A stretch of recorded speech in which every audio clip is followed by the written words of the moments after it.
Hello दोस्तों, आप लोगों का एनडी ऑनलाइन क्लासेस में स्वागत है। आज हम लोग पढ़ेंगे ब्रह्मपुत्र नदी के बारे में। ठीक है, कि यह नदियाँ कहाँ से निकलती है तथा किन किन देशों से होते हुए ये जाके बंगाल के खाड़ी में गिर जाती है। तो आइए हम लोग चलते हैं, देखते हैं कि यह नदी कहाँ से पहले निकलती है। ठीक है, तो यह नदी जो कि तिब्बत के, ये तिब्बत है, तिब्बत के कैलाश पर्वत श्रेणी, जो कैलाश पर्वत श्रेणी है। ठीक है, कैलाश पर्वत श्रेणी के दो ग्लेशियर हैं। एक जो ग्लेशियर कौन है, चेमा युंग डुंग ग्लेशियर, तथा एक ग्लेशियर कौन है, आंगसी आंगसी ग्लेशियर है। तो यह नदी जो कि तो चेमा युंग डुंग ग्लेशियर से यह निकलती है। यह नदी आंगसी ग्लेशियर से नहीं निकलती है, चेमा युंग डुंग ग्लेशियर से यह नदी जो कि निकलती है। कौन नदी निकलती है? ब्रह्मपुत्र नदी। ठीक है, यह तिब्बत से निकलती है, तिब्बत से होते हुए भारत में प्रवेश करती है तथा भारत से होते हुए कहाँ, बांग्लादेश में, अब बांग्लादेश से होते हुए जाके यह बंगाल के खाड़ी में गिर जाती है। ठीक है, यहाँ से तीन नदियाँ लगभग में, तीन नदियाँ निकलती है। एक जो कि सिंधु नदी निकलती है। ठीक है, मानसरोवर झील के पास से यह तीन नदियाँ जो तिब्बत, यहाँ से निकलती है तिब्बत से। तो एक सिंधु नदी निकलती है, यह भारत से होते हुए जाके कहाँ गिर जाती है, अरब सागर में जाके यह गिर जाती है। कौन नदी है यह? सिंधु नदी। तथा एक जो कि सतलुज नदी है, ये भारत से होते हुए ये भी जाके कहाँ गिर जाती है, अरब सागर में जाके यह मिल जाती है। और तीसरी नदी जो कि यह है ब्रह्मपुत्र नदी है, जो कि यह यहाँ से तिब्बत से ही निकलती है, कैलाश पर्वत श्रेणी से ही निकलती है। तो यह जाती है तिब्बत से, तिब्बत से भारत में, और भारत से होते हुए जाके फिर बांग्लादेश में, बांग्लादेश से होते हुए जाके वहाँ पर मिल जाती है। ठीक, ये तीनों नदियाँ जो कि सिंधु नदी तथा ये सतलुज नदी तथा एक ब्रह्मपुत्र नदी। ठीक है, यह नदी जो कि पूर्ववर्ती नदी है। जो कि पूर्ववर्ती नदी इसलिए इसको कहा जाता है क्योंकि हिमालय की उत्पत्ति से पहले ये नदियाँ, तीनों नदियाँ बह रही है, बहुत पुरानी नदी है। ठीक है, ये सोचिए कि हिमालय की उत्पत्ति नहीं हुआ था तब भी ये नदियाँ अब बह रही थी। ठीक है, तो आइए हम लोग चलते हैं, देखते हैं कि किन किन देशों में इस, मतलब किन किन नाम से यह नदी को जाना जाता है। तो ब्रह्मपुत्र नदी यहाँ से निकलती है, कहाँ से निकलती है? चेमा युंग डुंग ग्लेशियर से निकलती है। तो आंगसी ग्लेशियर से, तथा ये नामचा बरवा पर्वत है। ठीक है, ये नामचा बरवा पर्वत है। तो नामचा बरवा पर्वत जो कि अरुणाचल प्रदेश में है, जब यह नदी निकलती है, आगे बढ़ती है, तो ये नदी भारत में सीधे प्रवेश करना चाहिए, लेकिन सीधे नहीं करती है। ठीक है, ये नामचा पर्वत के कारण ये सीधे प्रवेश नहीं करती, ये यू आकार में बनाती है और ये सीधे जाके यहाँ जाके यांग याप दर्रा से भारत में प्रवेश करती है। ठीक है, तो ये आंगसी ग्लेशियर से और यहाँ नामचा बरवा पर्वत से, इसका नाम जो कि तिब्बत में किस नाम से जानते हैं? सांगपो तथा यारलुंग नाम से जानते हैं। किस नाम से? यारलुंग नाम से जाने जाते हैं। फिर यह नदी जो कि भारत में प्रवेश करती है। ठीक है, भारत में प्रवेश करती है। तो यह नदी जो कि भारत में प्रवेश करती है यांग याप दर्रा से। किस दर्रा से प्रवेश करती है? यांग याप दर्रा से। यह पहले अरुणाचल प्रदेश में प्रवेश करती है। जब ये अरुणाचल प्रदेश में जब प्रवेश करती है तो इसका नाम जो कि सांगपो से क्या हो जाता है? चेंज हो जाता है, यानी कि बदल जाता है। तो वह वहाँ पर अरुणाचल प्रदेश में किस नाम से जाने चलेगी? दिहांग तथा सिहांग नाम से। किस नाम से? दिहांग तथा सिहांग के नाम से यहाँ पर जानी जाएगी। फिर यह नदी जो कि नामचा बरवा पर्वत से और सदिया तक, जो कि दिहांग तथा सियांग नाम से जानी जाएगी।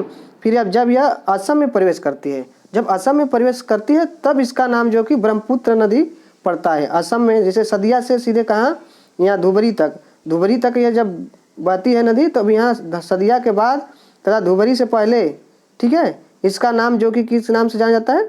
ब्रह्मपुत्र नदी के नाम से जाना जाता है। जब असम में प्रवेश करती है तब इसका नाम ब्रह्मपुत्र नदी पड़ता है।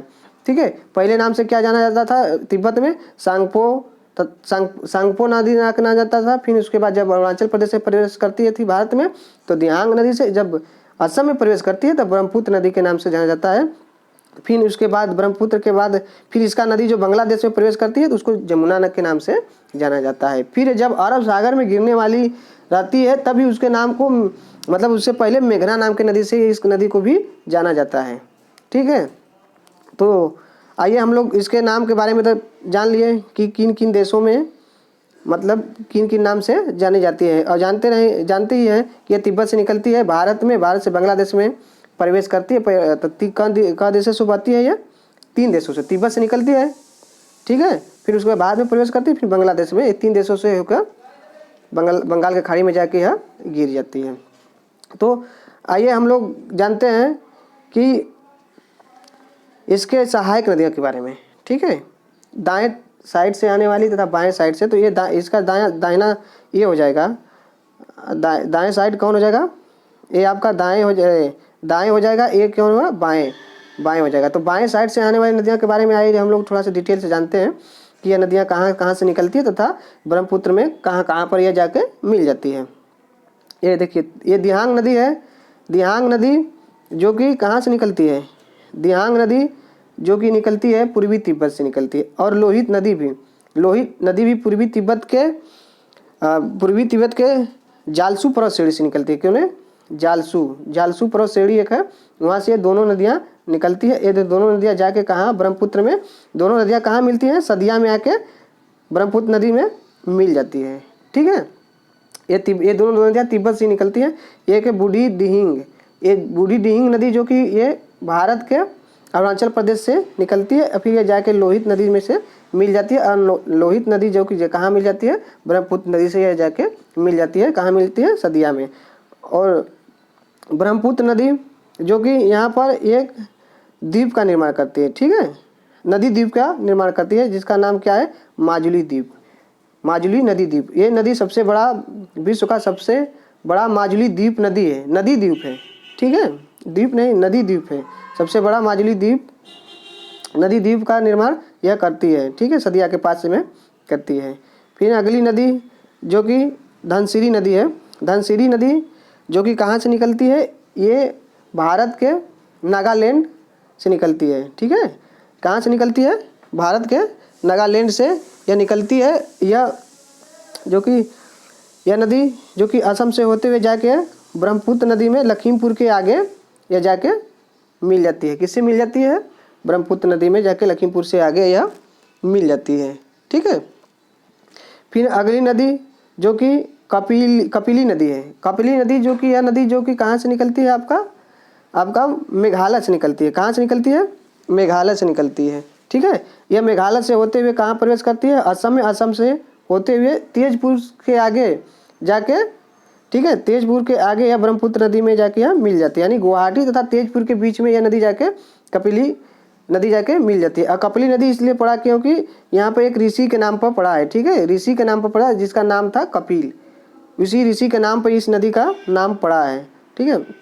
बराक नदी को देखिए, बराक नदी जो कि कहाँ से निकलती है, यहाँ से निकलती है, यानी कि आपका नागालैंड से निकलती है, लेकिन यह सीधे जाके ब्रह्मपुत्र नदी में नहीं मिलती है। यह जो कि दक्षिण में आती है, दक्षिण दिशा में बहती है, और दक्षिण दिशा में होती हुई यह जाके आपका भारत में न मिलकर यह जाके सीधे बांग्लादेश में चांदपुर में मिल जाती है, ठीक है।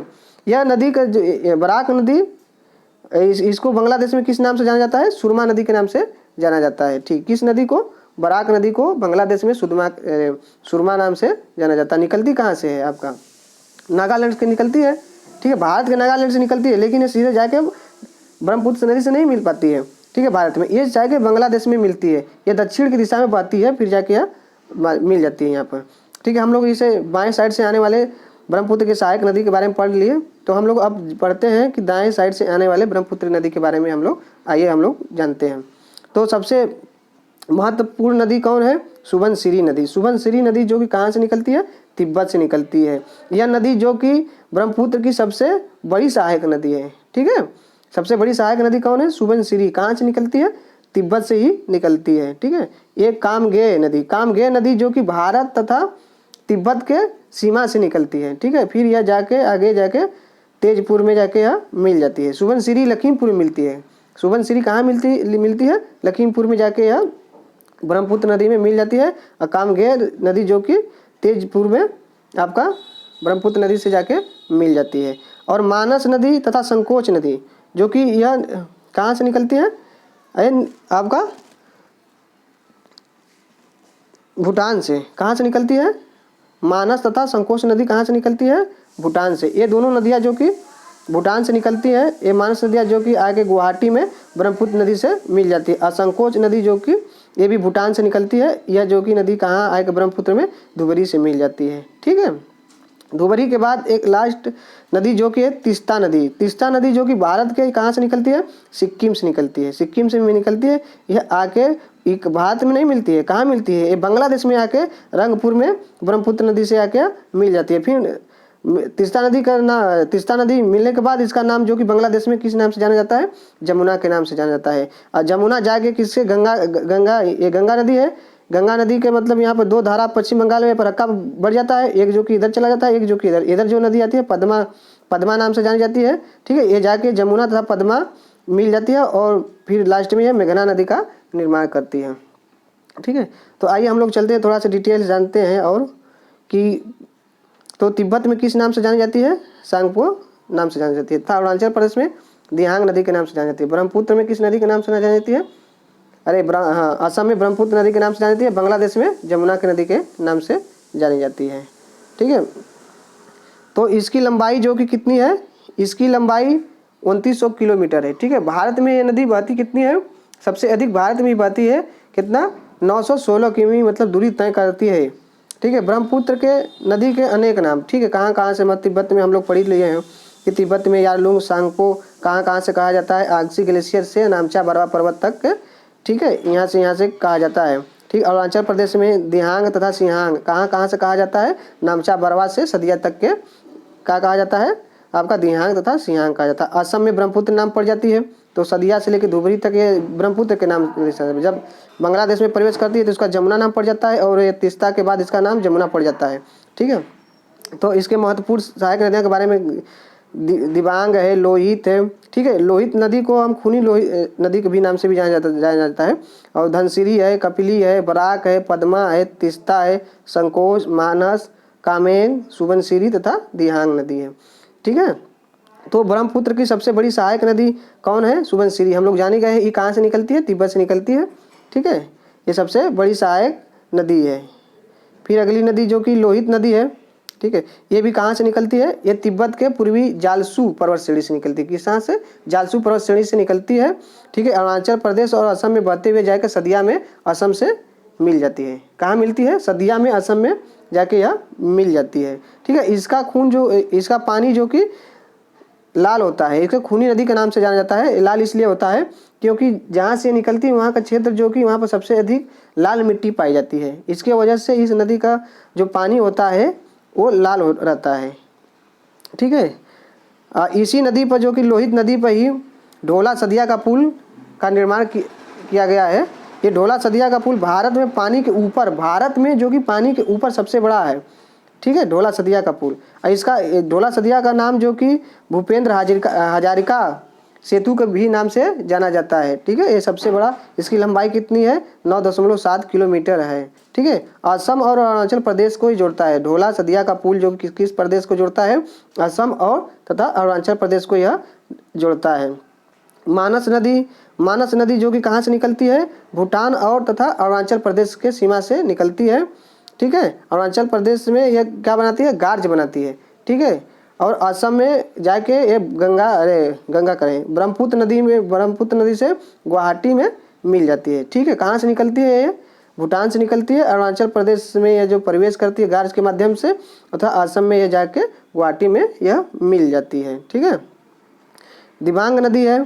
दिबांग नदी जो कि कहाँ से निकलती है, तिब्बत से निकलकर अरुणाचल प्रदेश में प्रवेश होकर यह बहती हुई सदिया के पास ब्रह्मपुत्र नदी से जाके यह मिल जाती है। सुबनसिरी नदी जो कि कहाँ से निकलती है, ब्रह्मपुत्र नदी की सबसे बड़ी सहायक नदी है।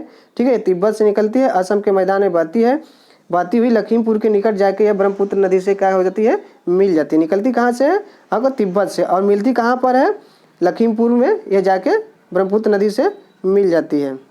धनसिरी नदी जो कि कहाँ से निकलती है, धनसिरी नदी निकलती है नागालैंड के सांग पर्वत चोटी से निकलती है।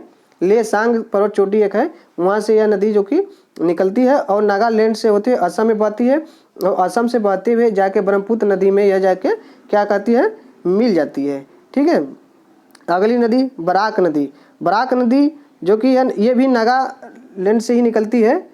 ये माउंट जापो से निकलकर यह मणिपुर से होते हुए दक्षिण की ओर बहती है। ठीक है, ये जहाँ पे यह नागालैंड है इसको ये मणिपुर है।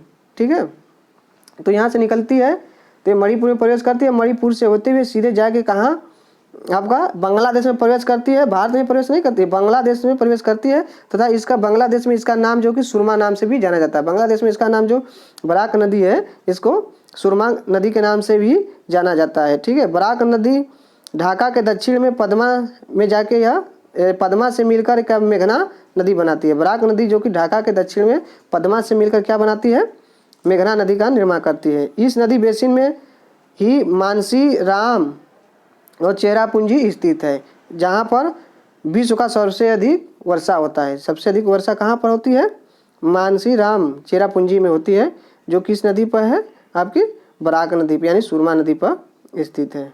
ठीक है, अगली नदी जो कि है तीस्ता नदी। ये तीस्ता नदी जो कहाँ से निकलती है, भारत के सिक्किम राज्य से निकलती है और जेमू ग्लेशियर से निकलती है। किस ग्लेशियर से निकलती है, जेमू ग्लेशियर से निकलती है। यह जो कि जाके यह भारत में नहीं मिलती है, ये बांग्लादेश में मिलती है। ठीक है, किससे, ब्रह्मपुत्र नदी से बांग्लादेश में रंगपुर में जाके यह